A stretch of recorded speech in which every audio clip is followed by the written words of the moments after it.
Hi, Isaac here. When you're starting a new podcast about getting to know upcoming pop artists and you want to keep it current and contemporary, what better way is there to start it than to repost an interview from 2018 where you don't even sound like yourself anymore?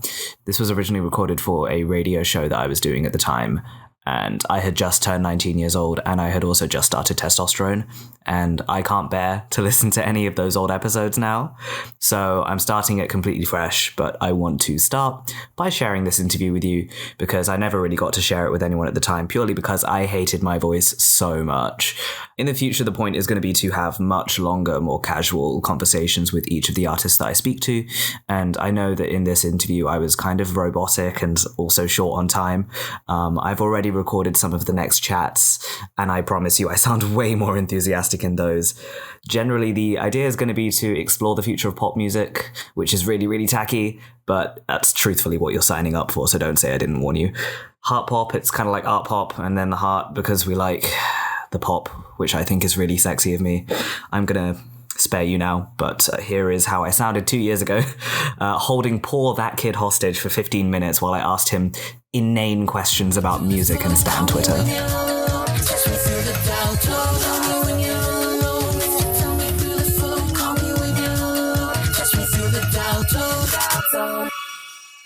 So I've got that kid here to talk with us for a while. So firstly, I would like to thank you so much for doing this. Oh, thank you for having me on. Absolutely no problem. I do just want to, I should have done this before, but I double check pronouns. I would do this with anybody. He, him, right? Yes. Awesome.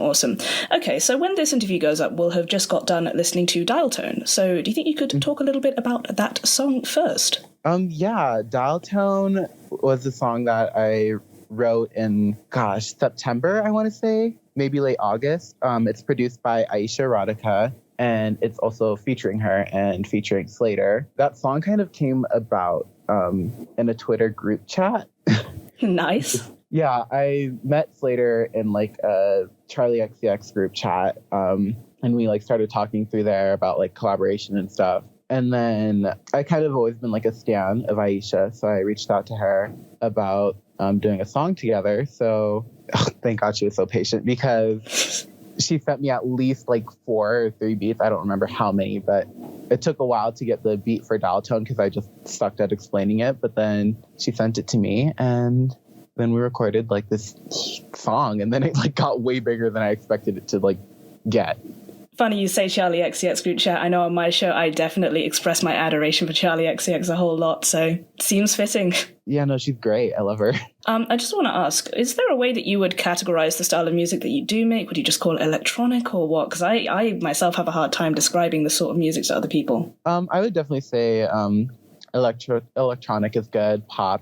I just call it pop music pretty much. That's great. And I'm going to list a bunch of people now, most of whom you already mentioned, like Slater, Donatachi, Boysim, Aisha Erotica, and Glitchmood, who does graphic design for quite a few of you. I'm missing a few, no doubt. But all of these people are artists, and all of you guys seem to be quite tightly linked. Can you talk a bit more about that beyond the Charlie XCX group chat? Sure.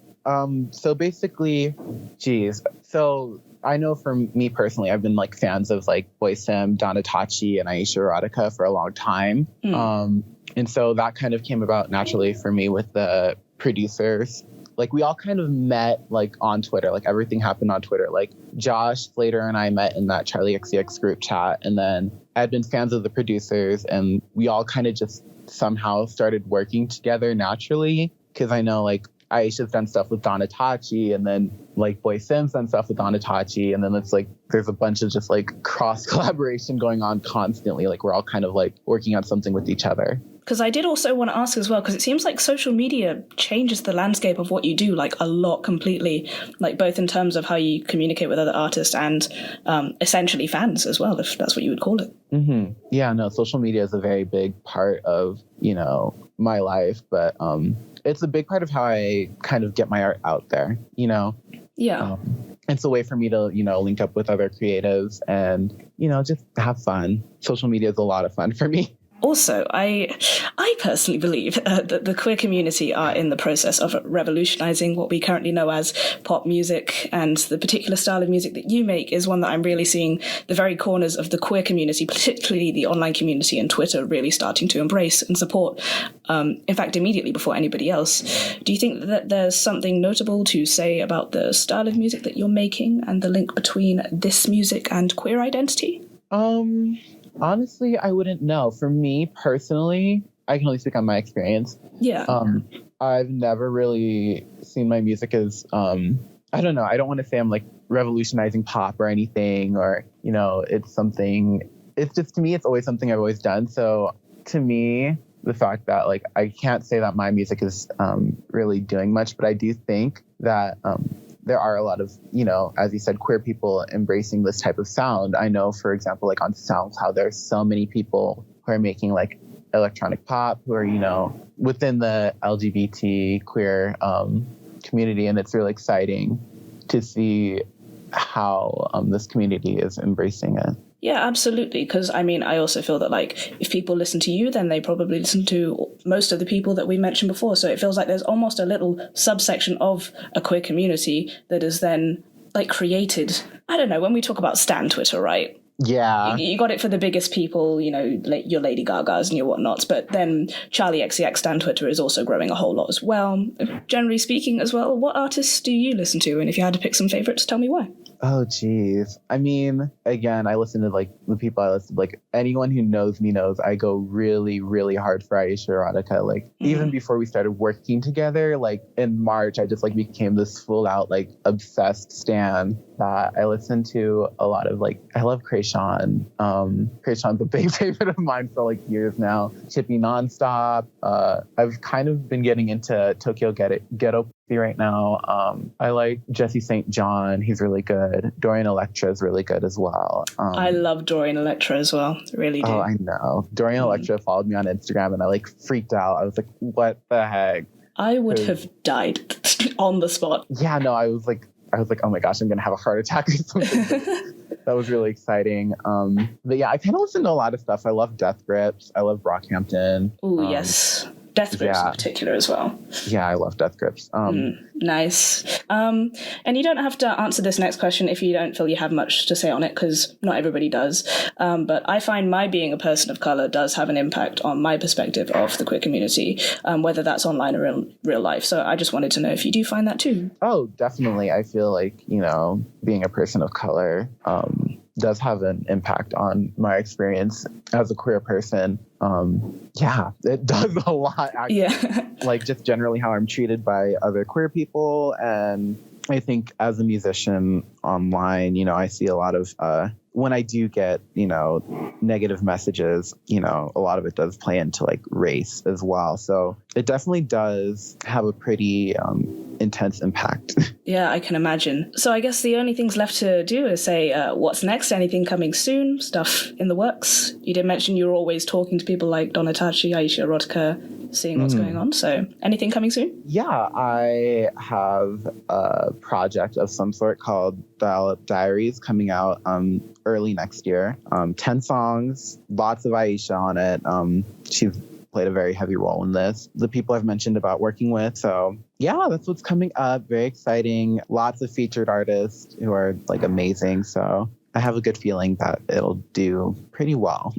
Full album, essentially. So I guess, plug your socials if that's something you want to do. Twitter, everything. Where can we find you? Okay. You can find me on Twitter at @ItIsThatKid. You can follow me on Instagram at @ItIsThatKid. SoundCloud, just search That Kid and I'll probably pop up. And yeah, that's where you can find me. DMs are always open, so feel free to, you know, slide in and chit chat with me or ask me any questions. And yeah. Awesome. So I'm going to play 3 of your songs in this show, which works because you have exactly 3 on Spotify. Yeah. So I'm going to play Boyfriend after this interview as well. So is there quickly anything you want to say about that song as well before we launch into it? Because you just released that. Yeah, Boyfriend was produced by Donatachi and then it was written by Slater, actually. I usually write my own stuff, but she gave that song to me and I'm obsessed with it. It's like my favorite song I've ever done. Yeah, Aisha Erotica mixed it. Glitch Mood did the art. So it's a very special song to me because I got all of my friends involved, and I just want everyone to just love it as much as I do. I know, I already love it. Believe me, I've had this thing on repeat. I don't think I'm wearing it out anytime soon, and you know what? I'm going to play it on this show next. But yeah, I'd like to thank you so much for joining me, and best of luck with everything in the new album, which I cannot wait for. Thank you. Thank you so much for having me on. No problem.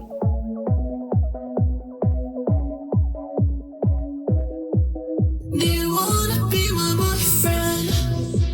Do you wanna be my boyfriend for the night? Do you wanna be my boyfriend? Do you wanna be my boyfriend for the night? Do you wanna be my boyfriend?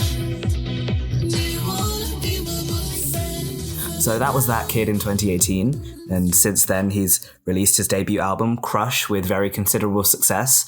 I think also interesting how I asked him about a genre classification, and this was clearly before Spotify had a hyperpop playlist and Apple Music had a glitch playlist, right? We didn't really know what to classify, and he was just kind of like, yeah, pop, I guess. But even something like hyperpop is such a wide and non-specific genre that, it's still kind of hard to classify. But I had completely forgotten that I had even asked him that question, so I just found the answer quite interesting. Either way, his album has been really successful, and it seems like he's only going to go up from here, which I think he deserves. I meant it when I said that I consider music like his to be close to what the future of pop is going to look like. But why talk about him when I could simply exhibit narcissistic behaviors and talk about myself? Because I'm sure you're interested. As I said, I'm Isaac, I'm 21, he, him pronouns. I do radio, I make music, I study French at uni for some ungodly reason. I'm brown, I'm trans, I'm a little bit of a bitch. I also regret most things that I say within like a femtosecond of them leaving my mouth, so excuse me, it's going to happen a lot. This horrid little podcast is about chatting to musicians that I genuinely like and I think have potential to do really well, basically, because I am clearly such a qualified authority on the subject. Even though the name is heartpop and I want to focus on how pop is going to evolve over the next few years, I do listen to a lot of different genres, and metal, in fact, is one of my favorite genres ever. So I'll probably end up talking to lots of different types of musicians as well, but I want to focus on specifically like DIY types of pop because I just think that they are the ones leading the charge in what the new sound is going to be in the next few years. After this goes up, a more full-length proper episode will go out in exactly 1 week's time, and then I will do episodes monthly from that point. Finally, you can keep up to date with social media. It's at heartpopcast on both Twitter and Mixcloud. No Instagram yet. I'll sort that out later, but I'm terrible with Instagram, so. And it's just Heartpop on YouTube. I would appreciate a follow, but I could definitely think of at least 5 reasons not to engage with anything I do. It's very understandable. Thank you for listening this far, and I love you all. Except for the girl who bullied me into giving her my prawn cocktail crisps on the playground in year 2. You can absolutely choke.